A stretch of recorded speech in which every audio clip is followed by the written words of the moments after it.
Bonjour, je suis sœur Hélène Pinard, responsable du système des cellules paroissiales d'évangélisation dans le diocèse de Sherbrooke. Du 5 au 8 septembre 2019, nous avons pu vivre la session nationale dans le diocèse au sanctuaire de Beauvoir. Notre rencontre pour parler de ce que c'est le système des cellules paroissiales, et c'est Monseigneur Corriveau, Louis Corriveau du diocèse de Joliette que nous entendrons aujourd'hui. Il nous adresse des questions fondamentales, des invitations fortes pour sortir des sentiers battus et être créatif pour répondre à l'appel du Christ d'annoncer la bonne nouvelle. Car la présence de Jésus-Christ dans nos vies est vraiment une bonne nouvelle. Bonne écoute. Alors, bonjour et bienvenue pour cette session nationale. Tantôt, sœur Hélène nous a bien mis la table pour nous lancer dans cette belle expérience que nous allons vivre en fin de semaine. Alors, avec ce thème de se laisser transformer pour être des outres neuves. C'est jamais facile de se laisser travailler, transformer. Ça demande beaucoup de volonté, de décision, mais ça demande aussi beaucoup la grâce du Seigneur. Ensemble, par cette session, nous voulons nous aider à être encore davantage disciples missionnaires. On n'est pas ici seulement pour nous, mais pour rayonner, pour partager, puis prendre les chemins portant cette joie et ce bonheur du Seigneur. Alors, je suis très heureux de vous accueillir, de vivre avec vous une bonne partie de la fin de semaine et de voir comment le comité organisateur a pris soin de voir à chaque étape pour qu'on puisse entrer en profondeur. Je sais que parmi vous, plusieurs ont l'expérience des cellules, pour d'autres c'est plus nouveau, mais finalement, ce qu'on veut, c'est être transformé pour rayonner davantage. Cette semaine, lors d'une réunion dans les différents responsables dans le diocèse, en parlant du ministère des prêtres, en parlant de la réalité des paroisses, on s'aperçoit qu'on a beaucoup de transformations à vivre. Oser des chemins neufs à cause de l'Évangile. Voilà ce qui est notre grand et beau défi. Je laisse maintenant la parole à Monseigneur Louis Corriveau, évêque de Joliette, alors qu'il nous adresse la parole ce matin. Monseigneur Louis. Bonjour. Je sais qu'il y a des gens qui étaient, on s'est vu au mois de mai, il y a des gens qui étaient là et qui vont me réentendre. Désolé. Bonjour. Alors, il y a des gens de la Beauce et des gens de Bellechasse aussi, là, que je vois, là, que je connais plus, mais je sais, mais il y a des gens de Sherbrooke, les gens de Joliette, que j'apprends à connaître aussi. En passant, je suis un Beauceron, mais ma mère vient des cantons de l'Est, de Marbleton, ceux qui connaissent Marbleton, à côté entre Bishopton et Whedon. Ma mère est native de là. Alors oui, c'est ça, je suis arrivé le 12 août, je n'ai même pas un mois de fait. Lundi, ça va faire un mois que je suis arrivé dans le diocèse de Joliette. Je vais vous faire un petit secret. Quand je vous ai rencontré, certaines d'entre vous au mois de mai, quand je vous ai adressé la parole, je me doutais un petit peu que j'atterrirais à Joliette. Je n'ai pas été surpris. Je savais que c'était dans l'air, qu'il y avait une nomination, ça allait se faire d'un jour à l'autre, et j'étais conscient qu'il y avait cette possibilité-là. Alors, je suis évêque depuis 2016, depuis le 8 décembre 2016. Donc, j'étais curé avant, quand le téléphone a sonné, c'était le 11 octobre 2016. J'étais curé à Saint-Raymond de Portneuf et d'autres petites paroisses autour. C'est à ce moment-là que le nonce m'a appelé et je suis devenu évêque auxiliaire pour le diocèse de Québec. Ah oui, merci Hélène. Et finalement, c'est ça. Alors, on dit souvent, les évêques auxiliaires, on est sur un siège éjectable. On sait qu'à un moment donné, on est destiné à être nommé quelque part. Alors là, le destin a frappé et je suis rendu à Joliette, puis je suis très heureux de ça. Alors, ouais, ça vous êtes là.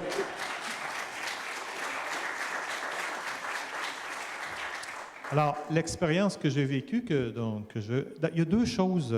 Il y a l'expérience que j'ai vécue au mois de janvier dernier, en lien avec les cellules, mais les effets de ça. Il y a deux éléments qui sont importants. Bon, alors, le premier, c'est de dire qu'il faut remonter il y a un an, au mois d'octobre, il y a un an. il y a une agente de pastorale à Québec, peut-être que certains connaissent Amélie Martineau-Lavallée. Alors, Amélie a vu passer une annonce sur l'Internet, et c'était marqué « Oser une paroisse missionnaire », et c'était à Fontainebleau. C'était annoncé pour la fin du mois de janvier. Étant donné que j'étais l'évêque répondant de la pastorale dans le diocèse, j'ai dit, ce serait peut-être pas mauvais que j'aille faire un tour là. J'ai décidé d'y aller, puis j'ai dit, je vais y aller avec 2 curés, dont le curé, bon, il n'est pas curé, mais on dit une équipe Insolidum, mais qui est en Bellechasse actuellement, et le curé qui est à Lévis. J'ai dit, je veux avoir des collègues avec moi qui vont partager avec moi cette expérience-là. Ce qu'il faut savoir, c'est qu'au moment où on entend parler de cette session, ce colloque qui va avoir lieu à Fontainebleau, nous, on ne sait pas qu'à Fontainebleau, ce qui fonctionne beaucoup, c'est les cellules. Moi, jusqu'ici, je savais que ça existait des cellules paroissiales d'évangélisation, mais pas beaucoup plus que ça. Je connaissais quelques personnes qui ont fait partie de cellules, mais pas plus que ça. Donc, on est allé là parce qu'il y avait un thème qui nous attirait, oser une paroisse missionnaire. Alors, vous savez que depuis plusieurs années, on parle beaucoup de la mission, du virage missionnaire. En parler, c'est une chose, le vivre, c'est une autre chose. Donc, et ça, je vous dirais, ça fait partie de la mission actuellement du virage missionnaire que d'aller ailleurs voir ce qui se fait. C'est un élément. D'écouter ce qui se passe dans d'autres églises, d'autres expériences, fait partie du virage missionnaire. On a besoin des fois de décoller de notre expérience qu'on vit ici pour dire « Ah tiens, regarde, ils font ça, puis ça marche. » Ça ouvre beaucoup les horizons d'écouter ce qui se passe ailleurs. Et je sais que plusieurs personnes maintenant, parce qu'on a les médias, parce qu'on a Internet, on est à l'affût de ce qui se passe ailleurs. C'est important pour nous d'entendre ça actuellement. Parce qu'on peut avoir l'impression d'être devant un mur, puis se dire, ben là, on va mourir, on est les derniers de la gang. Hein? On peut avoir cette impression-là. Là. Mais non, il y a des gens qui ont donné des coups de barre à un moment donné, et ça fonctionne. Il y a encore du monde qui ont besoin d'entendre parler de l'Évangile, puis des fois, on est surpris nous-mêmes. Hein, as-tu vu ça, toi? Ça marche. La parole de Dieu, elle est féconde. On sait ça en théorie, hein? La parole de Dieu, elle est féconde. Mais des fois, cette semaine, j'ai rencontré à Joliette, là, ces temps-ci, il y a beaucoup de monde qui viennent me voir. Ils viennent voir l'évêque pour me connaître, puis moi, ben, ça me fait connaître les gens. Alors, il y avait les responsables du Curcio, puis ils me disaient, Monseigneur Louis, il dit, ces fins de semaine-là, il se passe des affaires, on est complètement dépassé des fois. Oui, c'est la parole. C'est quelque chose qui nous dépasse. Mais souvent, on est surpris pareil, même si on le sait dans notre tête.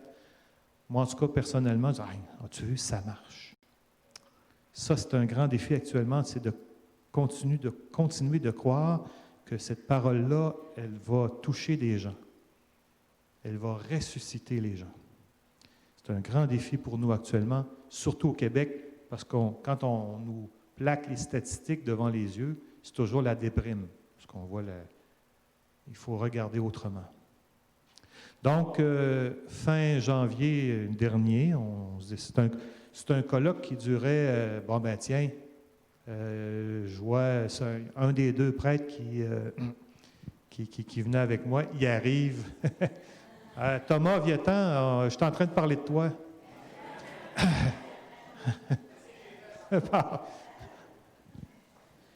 Je leur ai dit que tu as pris l'avion avec moi au mois de janvier. Alors, bon, c'est ça. Alors, Thomas, actuellement, est dans une équipe Insolidum en Bellechasse. 2 prêtres pour 29 lieux de culte. Qu'est-ce qu'on rigole, hein? Viens te joindre à nous, Thomas.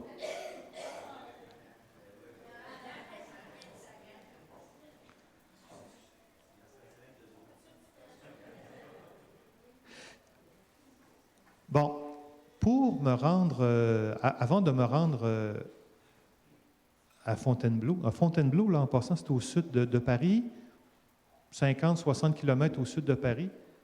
Il y a un château, là, les rois de France allaient là, c'était leur terrain de chasse dans ce coin à l'époque. Alors, un gros château, le Fontainebleau, très beau. Et pour me préparer, j'ai dit, tiens, je vais aller vivre une rencontre de cellules. Donc, je suis allé à Saint-Anselme, chez Marilyn et Michel.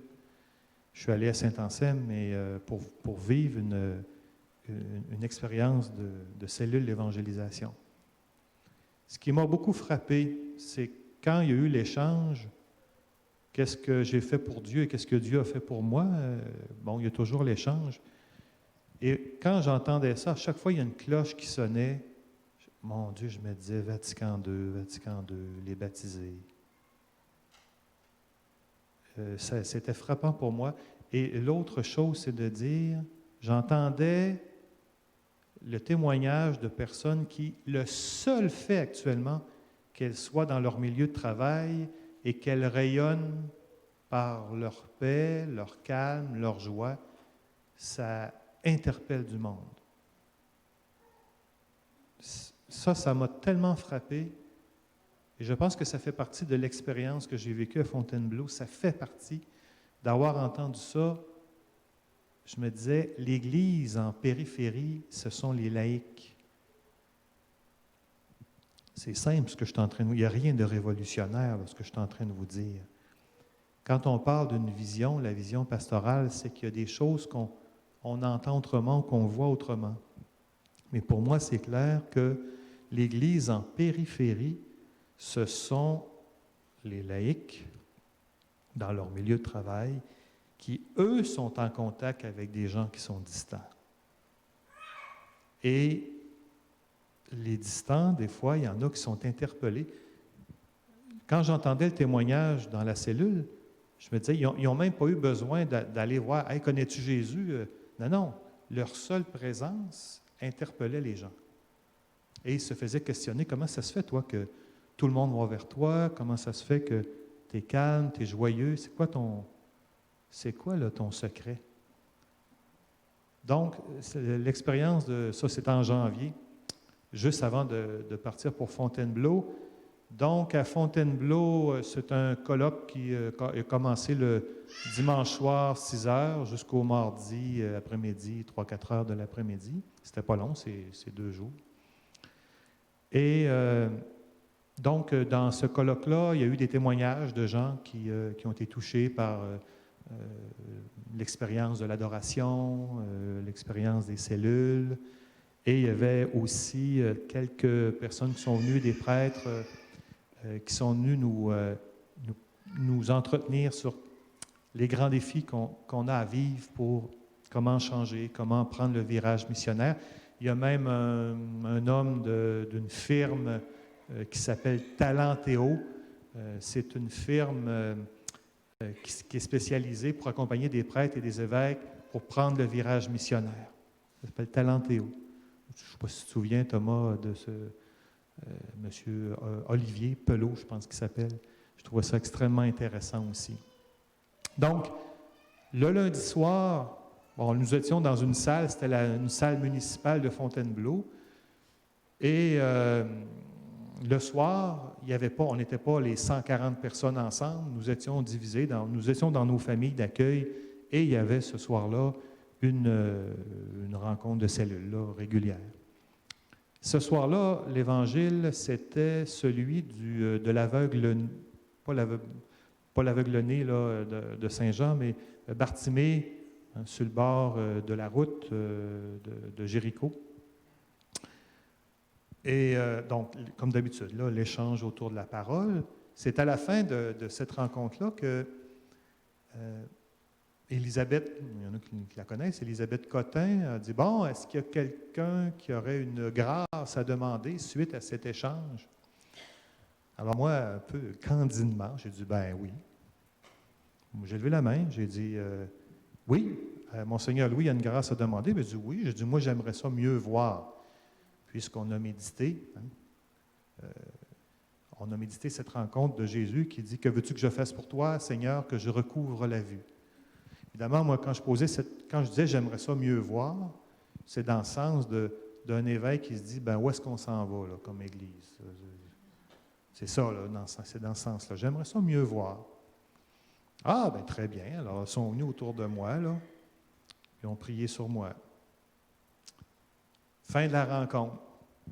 Alors, je reviens, la session se termine, et on revient au Québec. Et ce qui est important, c'est que quand je reviens au Québec, je ne me souviens plus de cet épisode-là. Je me souviens là, qu'il y a eu la soirée, mais qu'ils sont venus prier sur moi à la fin. Là, c'est important, je ne me souviens plus de ça. Alors, dès les premiers instants où je me suis mis à parler de... Parce qu'il y a des gens qui ont dit, « Puis, Fontainebleau, comment ça s'est passé? » Bien, je ne sais pas ce qui s'est passé là-bas, je vois mieux.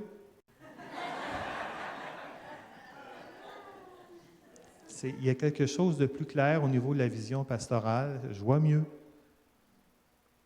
Il m'a dit, je ne suis pas capable de nommer le moment, qu'est-ce qui s'est passé. J'ai dit, l'ensemble du colloque a été très intéressant, beaucoup d'éléments éclairants, mais je vois mieux. Alors, quand on dit la vision, c'est donné, là. Alors, c'est à l'occasion d'une autre rencontre. Je suis retourné dans Bellechasse, à Saint-Anselme, c'était dans la sacristie de l'église Saint-Anselme. Il y avait les leaders de Bellechasse qui étaient là, des cellules. Et la rencontre était... Bon, j'ai témoigné de mon expérience de Fontainebleau, mais c'était à la fin de la rencontre, on avait un pied dans la porte. C'est Michel qui... je ne sais pas pourquoi, hein, en tout cas, Michel s'est dit, ouais, j'ai dit à un moment donné, j'ai appris dans les cellules la prière sur les frères. Hein, tu as juste dit ça comme ça, puis quand il a dit ça, j'ai dit, ah, c'est là que ça s'est passé. Ah, là, c'est comme, ça s'est mis à tourner dans la tête. J'ai dit, ben oui. J'ai dit, je vois mieux, mais je l'ai demandé. J'avais demandé. Il y a des choses, il ne faut pas trop demander, hein, parce que ça marche. Habituellement, quand on demande au Seigneur les bonnes choses, là, il répond. Et c'est là que j'ai allumé. J'ai dit, ah tiens, c'est vrai, c'est là. Et les semaines, les mois ont suivi, mais cette expérience lumineuse pour moi, ça m'aide actuellement même à relire des expériences que j'ai vécues, puis là, je les vois autrement. C'est ça la vision, là. On revoit les mêmes choses, mais on les revoit autrement. Là, je vous donne un exemple et les conséquences pour notre pastoral actuellement. C'est ce que je vois là. Au début des années 90, on parlait beaucoup à l'époque de l'éducation de la foi. C'était un peu dans l'époque là, de l'enquête, comment ça s'appelle, donc, une grande enquête qui a eu lieu, Risquer l'avenir. Il y avait Risquer l'avenir. Et donc, l'éducation de la foi. Alors moi, j'ai dit, tiens, on va arrêter d'en parler. Je vais partir un petit groupe de partage de l'Évangile, comme il s'en fait souvent, là, toutes les 2 semaines. C'était juste à côté, une petite paroisse à côté de Saint-Georges, c'était Saint-Jean-de-la-Lande. Alors j'allais là, on était 10 personnes, à tous les 2 semaines, et on partageait la parole. Il y a eu dans ça 2 fécondités. D'abord, la première, c'est une fécondité intérieure. Les gens me disaient, on comprend plus la messe. Puis pourtant, je ne leur expliquais pas les parties de la messe, là. Mais le fait de partager la parole faisait en sorte que, on comprend plus les choses. Fécondité de la parole. L'autre chose, c'est que dans la 2e année, il y avait assez de monde pour faire un 2e groupe. Et là, c'était une des bonnes erreurs pastorales dans ma vie. Au lieu de faire 2 groupes, j'ai fait un groupe. Puis là, ça a mis un peu de l'eau dans le gaz parce qu'il y avait trop de monde dans le groupe. J'aurais dû faire un 2e groupe. Mais voyez la fécondité, c'est-à-dire, il y avait une autre fécondité. Ces gens-là ont été missionnaires. C'est-à-dire qu'ils ont parlé à leur entourage puis leur ont dit l'expérience positive qu'elles vivaient dans l'expérience du partage de la parole. C'est eux, c'est pas moi qui ai fait ça là, au point de départ. Oui, j'ai donné la première impulsion, mais après ça, Parce que c'est un village, évidemment. Alors, qu'est-ce qu'ils faisaient? Ils se téléphonaient. Puis moi, j'ai su aussi, c'était rigolo, parce que suite au partage de paroles qu'on faisait, dans la semaine, ils s'appelaient. Puis ils se disaient, « Hey, qu'est-ce que tu penses de ça, toi? » Puis alors, les personnes ne s'apercevaient pas qu'elles étaient en train de continuer de méditer la parole en faisant ça. Donc, fécondité parce que le groupe a doublé, et c'est là, évidemment, là on arrive en 1996, printemps 96, le supérieur du Grand Séminaire de Québec de l'époque, l'abbé Réal Grenier, vient me voir et me demande, « Louis, viendrais-tu travailler avec nous à Québec pour la formation des prêtres? » Alors, c'était la fin de mon aventure à Saint-Georges et Saint-Jean-de-la-Lande. Ça faisait 7 ans que j'étais là, j'étais vicaire, et donc je suis parti à Québec. Et qu'est-ce qui est arrivé? Évidemment, le groupe, pouf, a tombé. Bon, pourquoi il a tombé? Ils ne se sont pas pris en charge, effectivement, entre autres. C'est que, oui, c'est que, dans le fond, c'était une très belle activité pastorale féconde, mais c'était la patente à Louis. Relisez là ce qu'on fait actuellement, même encore aujourd'hui en Église. Ah, ça, c'est les cursillos. Ah, ça, c'est les cellules. Ouais, eux autres, ouais, ils aiment ça, l'adoration. Ah, ça, c'est les chevaliers de colon. En parallèle. J'étais dans une équipe pastorale, mais comme souvent on fonctionne, c'est la patente à Louis. Bravo, c'était excellent. Dans une vision pastorale. Si on avait eu ça à l'époque, on ne pouvait pas avoir ça. C'était impossible. Moi, je pense que c'était impossible. Dans les années 90, on ne pense pas encore comme ça. On fonctionne, on fait des activités pastorales. Mais dans une vision pastorale, on se serait dit, « Hey, as-tu vu ça, toi? La fécondité de la parole. » Ce qu'on dit dans l'Église le dimanche, puis ce qu'on lit dans l'Évangile, ça marche. Et là, on aurait dit, probablement, donc ce n'est pas juste Louis qui va s'occuper de ça, toute l'équipe pastorale, on va l'appuyer puis on va embarquer. Puis ce ne sera pas juste l'équipe pastorale, on va mettre aussi, il y avait des diacres à l'époque, agents de pastoral, tout le monde va tirer dans le même sens. La parole, elle est féconde, puis on va investir dans ça. Mais l'absence de vision faisait en sorte que ça a été très beau et c'est terminé. Ça, c'est dans tout système, au mois de mars, pas le mois de mars dernier, mais l'autre mois de mars, il y a quelqu'un des États-Unis qui est venu nous montrer, il dit tout système, quel qu'il soit, ça soit religieux ou non, tout système est porté à faire en sorte que tu vas sortir du système et tu vas vivre quelque chose de positif, mais le système est porté à te ramener dans le chemin traditionnel. Ça, c'est normal avec... Le défi, c'est de vivre des expériences puis pour sortir de notre manière de faire. C'est pas facile, vous le savez. D'après moi, actuellement, c'est ce qui nous manque le plus. Le grand défi, c'est de dire, voici ensemble, pas juste l'évêque avec ceux et celles qui l'entourent de proches, mais le presbytérium, la diaconie, les agents de pastoral, les baptisés sur le terrain. On décide ensemble de dire, on va mettre quelques priorités et on va les mettre dans la parole de Dieu, dans les rencontres de petits groupes. D'après moi, c'est ce qui manque actuellement. C'est plus perçu comme « Ah, ben les cellules, ah ouais, ils ont fait ça, eux autres. » Mais c'est comme encore quelque chose comme « Ah, ben c'est une chose parmi tant d'autres. » Ou le Curcio, là, ils n'ont formé du monde actuellement, là, puis beaucoup de gens engagés dans les paroisses, ils ont vécu le Curcio. Et c'est comme si, ah ouais, le Curcio, ouais, ils font ça eux autres. Mais on n'a pas encore appris à tabler sur dire hey, c'est là qu'il faut qu'on mette nos œufs et en mettre moins ailleurs, mais là. C'est ça qui est difficile actuellement. Une espèce de vision globale où il y a une communication aussi entre les groupes. Ce n'est pas vous autres les chevaliers, vous autres les cursios, vous autres les cellules, puis vous autres. Il y a quelque chose qui. Parce que souvent, par exemple, les gens du cursio me disaient les gens n'entendent pas beaucoup parler. Les acteurs sur le terrain ne font pas beaucoup de publicité sur nos fins de semaine. Il devrait y avoir quelque chose plus en lien, plus organique, puis dire oui, c'est vrai, elle est cursio, c'est important. Parce que là, dans des fins de semaine intenses, il y a des gens qui vivent, qui font l'expérience de la rencontre de Jésus-Christ, ce qu'on souhaite tout le temps dans notre pastoral.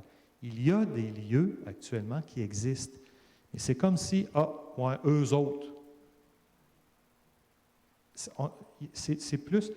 Quand Saint Paul dit l'Église est un corps et tous les membres, il y a des connexions, je trouve souvent qu'on ne fait pas corps. C'est plus des corridors. On fonctionne comme des nageurs. Il y a 8 corridors, puis chacun fonctionne dans son corridor. C'est de briser ça. D'après moi, c'est un des plus grands défis, c'est d'apprendre à être en lien les uns avec les autres. C'est ça qui est difficile actuellement. Est-ce qu'on va y arriver? Je ne sais pas. Avec la grâce de... Et voyez aussi, dans cette expérience-là, vous savez, la prière. Encore là, ce que j'observe dans nos habitudes, c'est on va prier quand il va nous rester du temps. Mais comprenez, non, mais c'est ça. Vous voyez l'inversion? Ah oui, il faudrait bien demander à Dieu son avis de temps en temps. Hein? Moi, j'ai un collègue, Yves Guérette, qui est à Québec. Lui, il est spécialisé en catéchèse. Il dit, Louis, la parole est première. Puis tant qu'on ne fera pas ça, tant qu'on ne fera pas, on ne s'assoira pas en groupe pour scruter ensemble les Écritures, on va continuer de faire nos affaires, mais on ne demande pas à Dieu ce qu'il en pense. Il doit être la source. Donc, la parole de Dieu, la prière, l'adoration. Vous voyez, ce que je vous dis là, il n'y a rien de nouveau. L'adoration, la prière, la parole de Dieu. Mais, pour X raisons dans l'histoire, on vient plutôt d'une époque où c'est comme des accessoires qu'on sort de temps en temps, mais ils ne sont pas le moteur. J'ai vécu il n'y a pas longtemps. Là, quand je dis il n'y a pas longtemps, il y a quelques jours, je me suis assis avec des personnes pour préparer la liturgie d'un dimanche. Bon, il y avait des possibilités d'un thème ou d'un autre. J'ai dit, là, laissez faire les thèmes, là. On va regarder d'abord la parole de Dieu. C'est quoi la parole de Dieu de ce dimanche-là? On va échanger autour de cette parole-là, puis ensuite, on verra ce qu'on fera dans l'Eucharistie. Mais c'est pas ça. On ne vient pas de ce monde-là. On vient d'un monde où, il y a un thème, puis là, on va aller voir dans la parole si ça matche avec le thème. Puis là, des fois, dans nos liturgies, on vit des tensions. Ouais, on fait des affaires, mais ça marche-tu vraiment? Le problème, c'est qu'on est parti d'un thème décidé par d'autres, mais on n'est pas parti de la parole. Et quand on partage la parole, puis là, je voyais bien autour de la table, c'est tout le temps comme ça que ça se passe. Ah oui, moi, ça me fait penser à telle chose, puis là, ça bouillait, les idées sortaient. Ben oui, la parole et la circulation de la parole.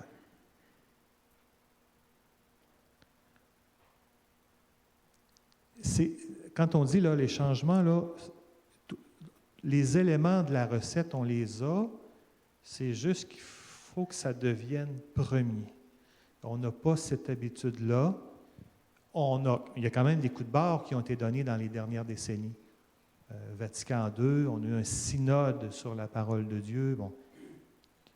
Et c'est extrêmement riche actuellement. Tous les ouvrages qui sortent sur la parole, des ouvrages pour nous aider à la partager ensemble, la méditer personnellement. C'est extrêmement riche actuellement. Moi, c'est pour ça que je dis, on vit une belle époque. Moi, je ne retournerai pas en arrière. On vit une belle époque. Notre défi, c'est de faire en sorte que ça devienne premier, ça devienne le moteur, et non pas un instrument qu'on sort de temps en temps. Ça devient le moteur de notre pastoral, la prière, le partage de la parole. Là-bas, à Fontainebleau, bon, il y a les cellules, mais bon, ils nous ont dit qu'ils ont leurs difficultés aussi, là. Ce n'est pas un conte de fées. Vous savez comme moi qu'une cellule, quand ça fait plusieurs rencontres, les gens ne veulent pas se diviser. Hein? C'est ça une des difficultés, là. On est bien ensemble. On est bien dans le cénacle, là. Puis à un moment donné, il faut que ça sorte, là, puis il faut que ça se divise. Vous voyez l'espèce d'élan missionnaire, ça ne nous tente pas de quitter du monde qu'on aime, puis avec qui on est bien. Naturellement, là, on est fait comme ça. Moi, j'ai souvent changé de place, mais à chaque fois, j'ai trouvé ça dur. J'étais attaché à du monde. Vous le vivez vous aussi. Mais le Seigneur dit non, mais va. L'élan missionnaire, l'espèce de conscience missionnaire, ça, on commence à l'avoir, mais je me souviens, il y a 2 ans à Rome, là, on a les évêques, on a eu une visite à Dlimina, Luc était là, puis à un moment donné, moi, c'est une des rencontres les plus intéressantes, mais le responsable là, je ne sais pas si c'était le dicastère là, de l'évangélisation, il dit c'est comme un ressort qui est cassé actuellement depuis plusieurs décennies. On a comme perdu cet élan-là de dire l'Église, elle est faite pour évangéliser. C'est sa mission première. Où il y a quelqu'un qui dit la mission a une Église.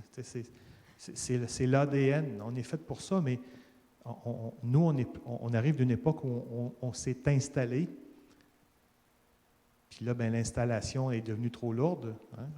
Il y a des conséquences aussi matérielles, parce qu'on a des édifices dont on n'a plus besoin.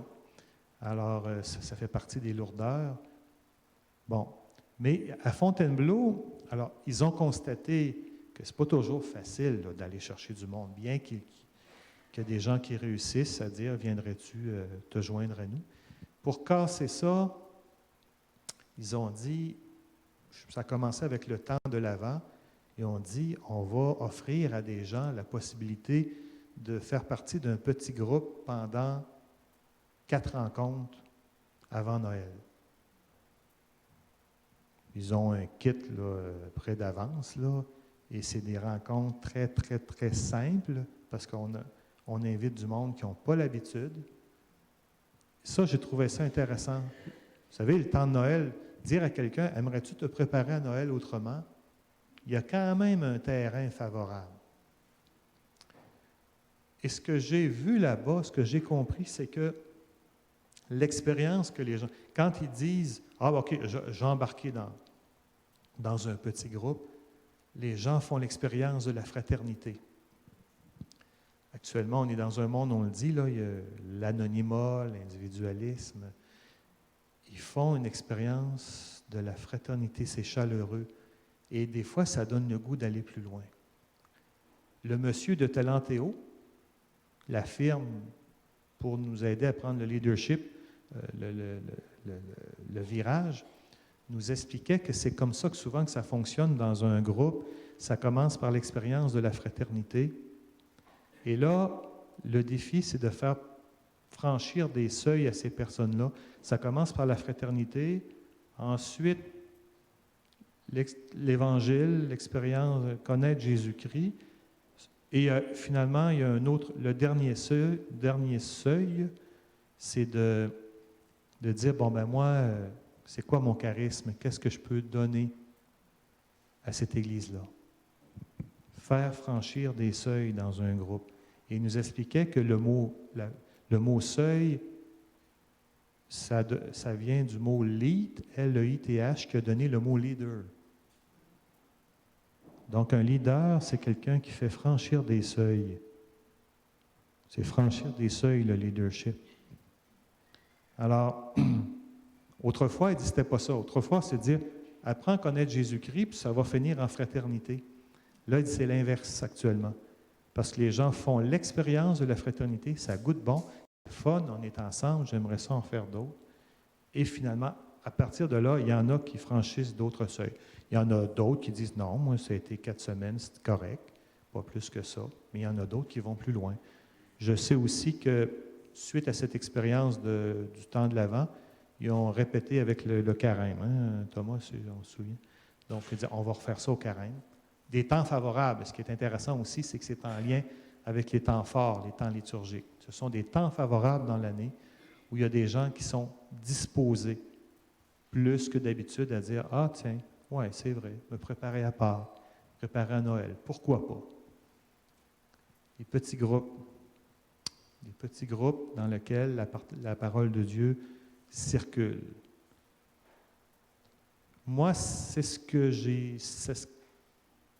ça m'a fait voir, et c'est ce que je vois actuellement dans notre Église, c'est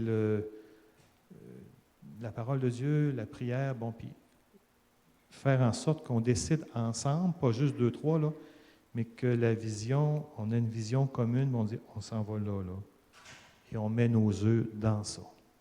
C'est ce que je vois actuellement, là, les effets de cette expérience que j'ai vécue à Fontainebleau. Et souvent, quand je reçois des gens, ça ressort dans leur témoignage. Je vous donne l'exemple là, des gens du Curcio que j'ai rencontrés cette semaine.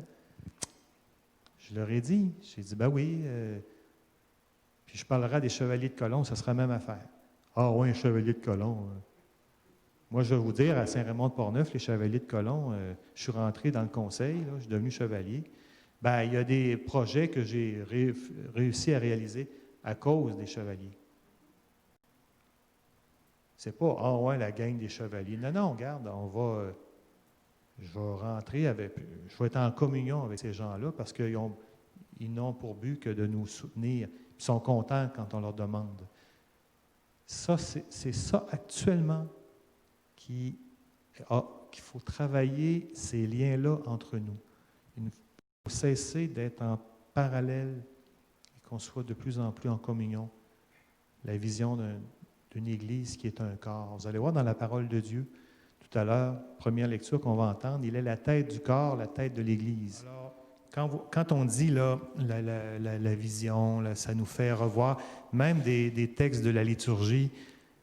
Premier dimanche, donc, du temps ordinaire, quand on a terminé le temps de Noël, puis que là, on reprend en janvier, l'oraison, la prière d'ouverture du premier dimanche, il y a 34 dimanches ordinaires. Les collègues, en particulier, remarquaient bien ça. Prière d'ouverture. Aux appels de ton peuple en prière, réponds Seigneur en ta bonté. Donne à chacun la claire vision de ce qu'il doit faire et la force de l'accomplir. Vous voyez? Ça, c'est une conférence qui a beaucoup touché les membres des cellules. Vous, qu'est-ce qui vous a touché? Qu'est-ce que vous retenez? Quelle invitation vous est faite à travers cette conférence? Et vous pouvez la partager avec les autres. Merci. On se revoit la semaine prochaine.